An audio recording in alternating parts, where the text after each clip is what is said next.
Good morning, sir. Are you Caden Fontanet? And will your client waive the formal reading of the indictment? He will, Your Honor.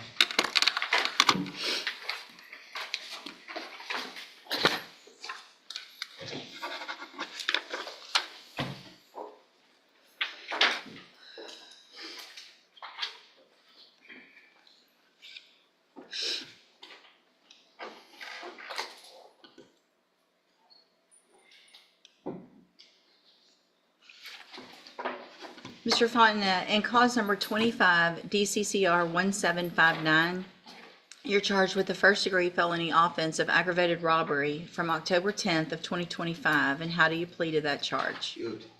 And are you pleading guilty freely and voluntarily?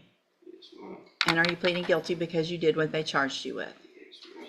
I have here on the tablet some documents that have your signature on them that the state has marked as exhibit number 1. Before you signed these, did you go over them with Mr. Rojas? Do you fully understand them? Yes, ma'am. And it looks like there is no agreement in this case. That's quite good. But y'all marked out one thing, but then signed it that, so the post-conviction waivers, y'all marked out. But on the admonishment, you put that it's a plea bargain and he has a right to appeal. So if it's unagreed, he has a right to appeal. So I'm going to need you guys to sign, you and the defendant to sign that bottom, please. Would you do me a huge favor and put this in the microwave for 30 seconds? Maybe even a minute. It's so cold in here. It's gonna cold. Thanks.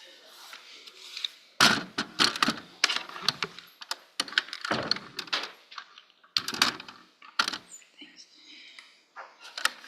So it looks like there's no agreement, which means you're leaving your punishment up to me. And that range of punishment is a minimum 5 years up to 99 years or life in prison. Do you understand? What'll happen is, if I go forward today, I'll go through this plea and then I'll reset your case for sentencing. The probation department will do a pre-sentence report. And then at sentencing, Mr. Coleman, Mr. Rojas can put on any information or evidence that they want, and then I'll make that decision. Do you understand? You have an absolute right to have a jury come in and determine 2 things. First, you could have them determine if you're guilty or not. And then if they find you guilty, you could leave your punishment up to that jury. If we go forward this way, you're waiving that right. And is that what you want to do?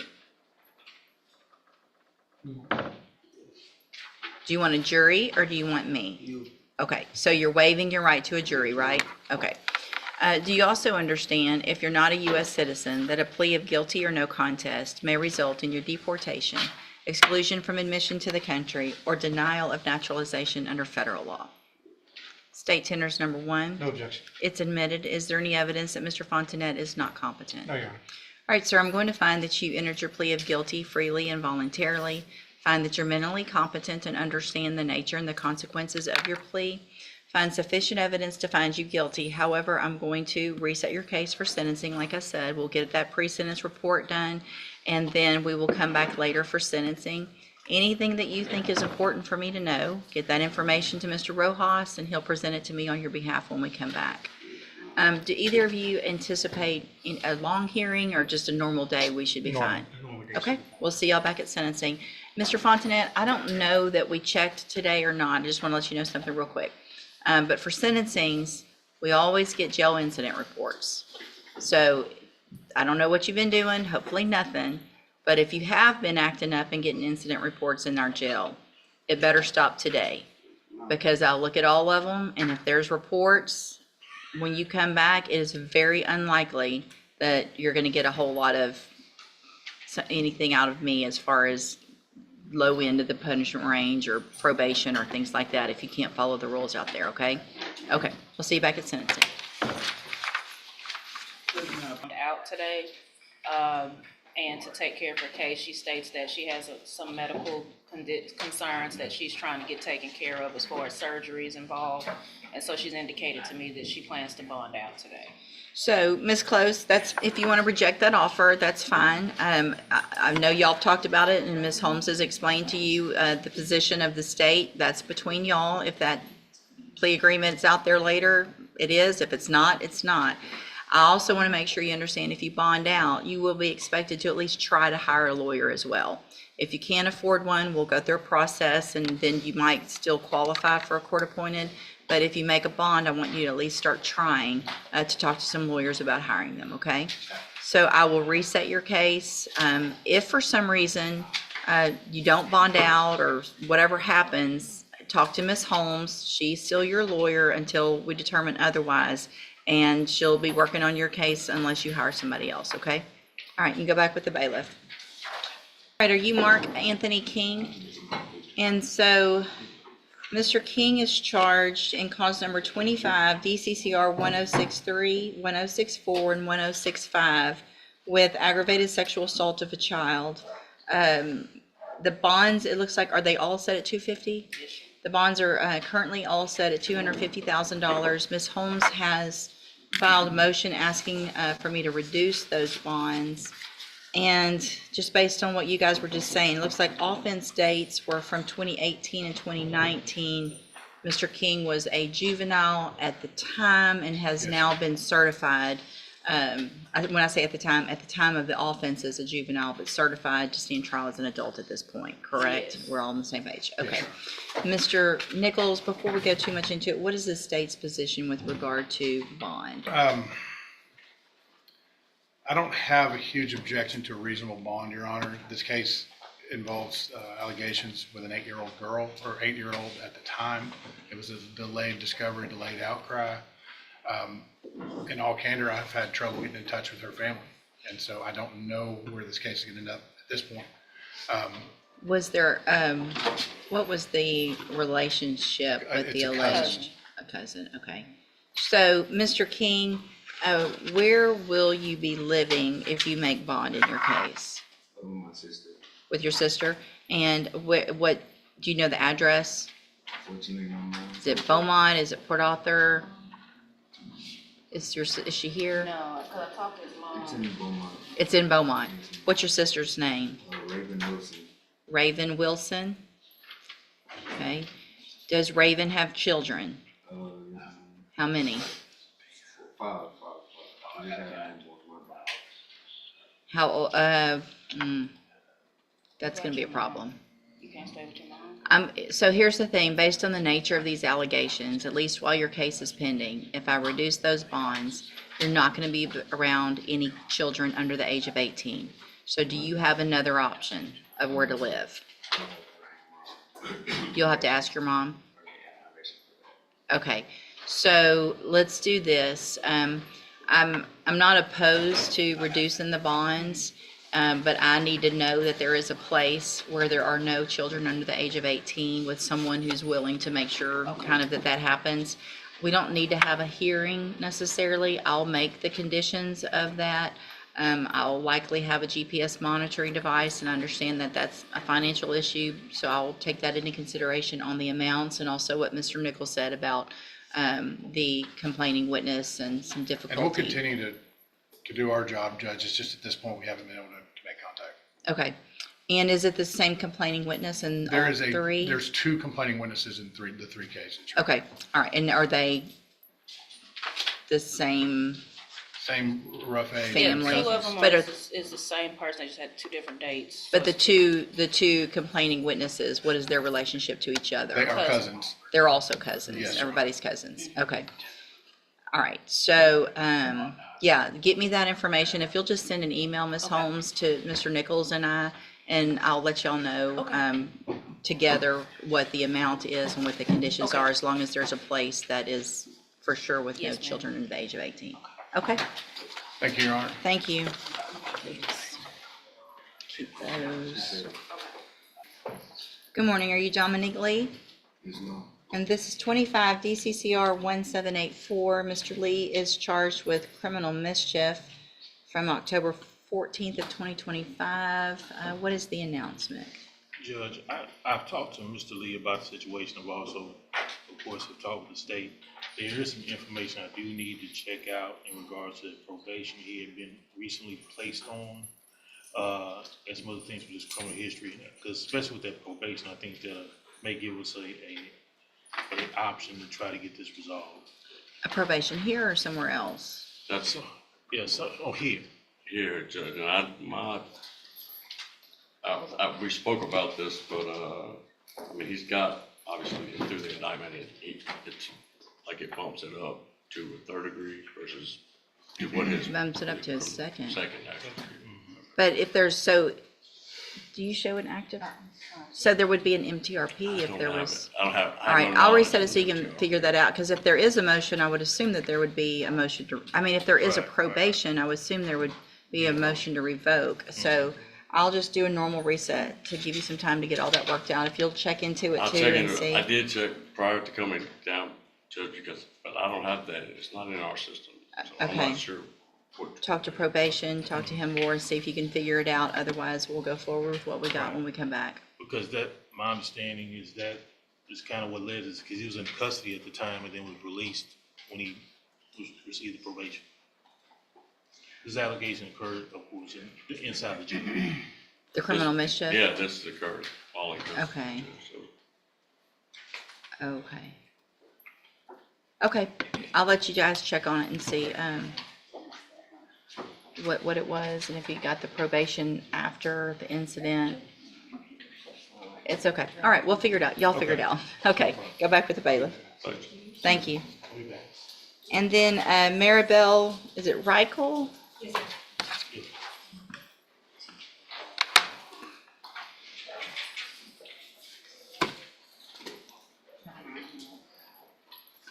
Good morning. Are you Maribel Raquel? Yes, sir.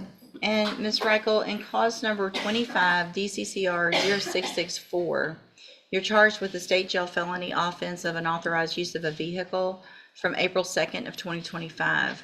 What that means is that if you go to trial and you're found guilty, the range of punishment is between 6 months and up to 2 years in a state jail prison. Do you understand? Yes, ma'am. That, on the rejection, Judge, there was marked something about proceed only on count one, but that was Yeah, well- confusing to me. I There's, just wrote at the top. So is there some criminal history? There is criminal. There is. It's just not in the It's just not indictment. in that. And so what would the criminal history, would it enhance? No, but John, no, Your Honor, but. Okay, but there's enough, but that it would not enhance it. When it is. So the state has made an offer, I have a plea bargain rejection that you've signed here with Mr. Lewis that shows that the state's offered 1 year in the state jail if you wanted to enter a plea of guilty.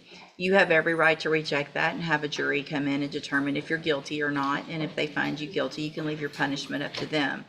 I just want to make sure today that you understand what the possible consequences are if you go to trial and what your options are if you wanted to enter a plea of guilty. And do you understand all of that? Yes, ma'am, I do. And do you want to reject that offer and have your case set for trial? Yes, sir.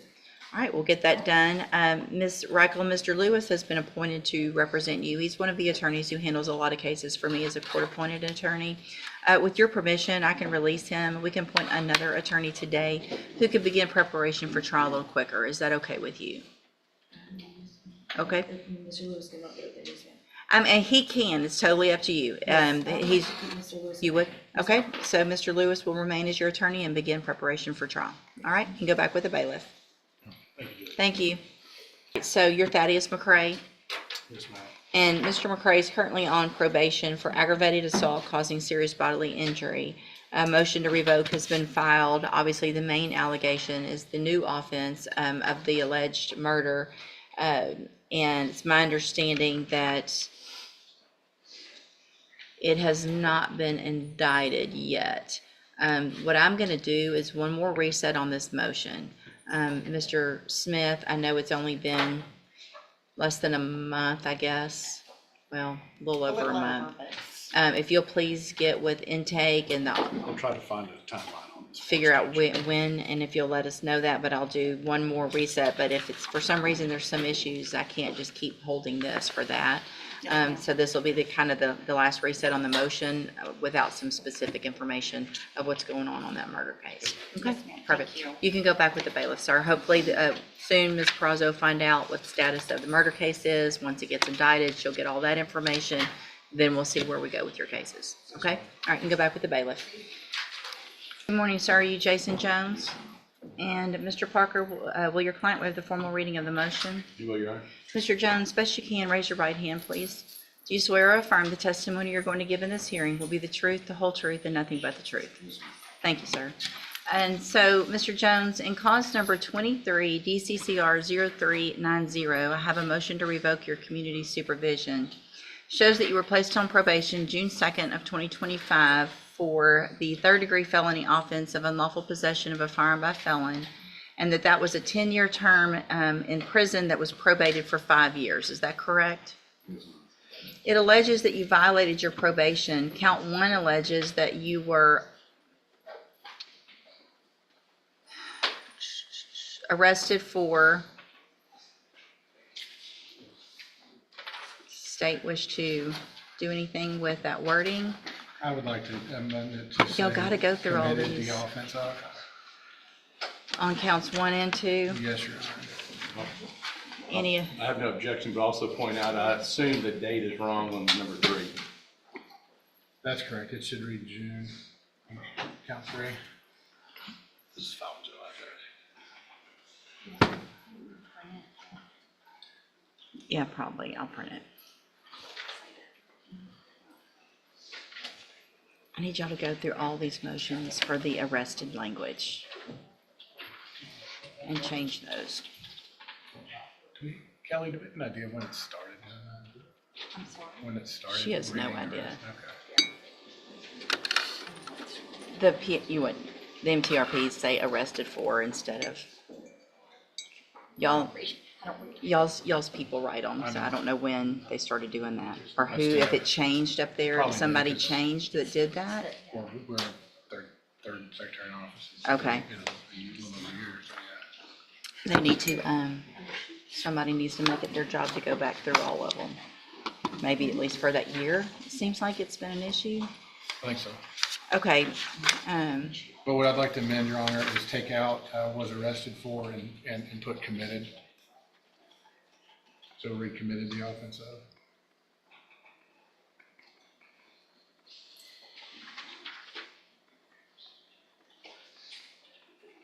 and that's on 1 and 2. Any objection to that change in counts 1 and 2? No, Your Honor. And then in count 3, The date should read June 21st, 2025. any objection to that amendment? All right, made those changes and grant all that. Okay, so count 1 in the motion alleges that you violated your probation by committing the offense of possession of a controlled substance June 21st of 2025 in Jefferson County, Texas, and is that true or not true? Count 2 alleges that you committed the offense of possession of a controlled substance. So the first one is penalty group 1/1/1B. Count 2 is that you committed the offense of possession of a controlled substance, penalty group 2A. And is that true or not true? And then count 3 alleges that you possessed a drug, marijuana, synthetic marijuana, and crack cocaine on June 21st of 2025. And is that true or not true?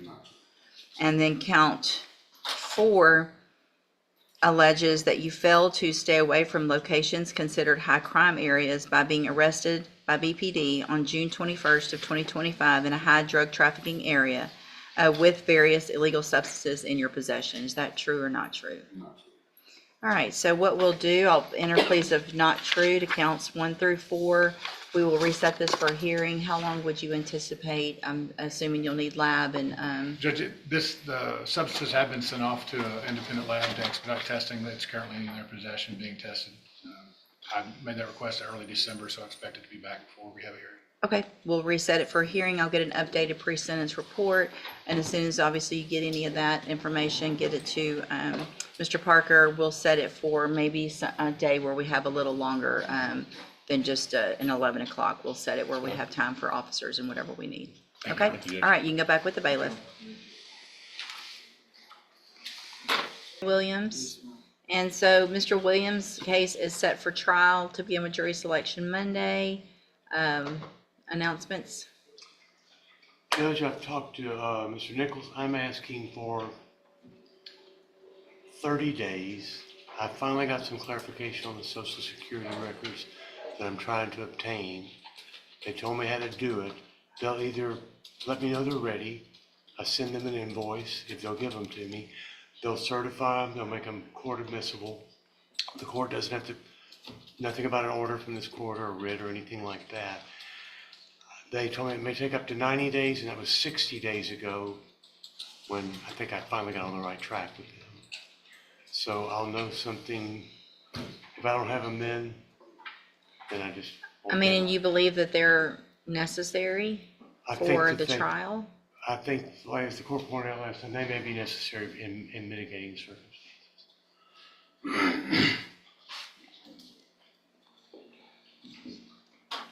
Mr. Nichols? Mr. Vasquez has got me up to date on his efforts there, Judge, and we've discussed trying to resolve the case as quickly as we can. At this point.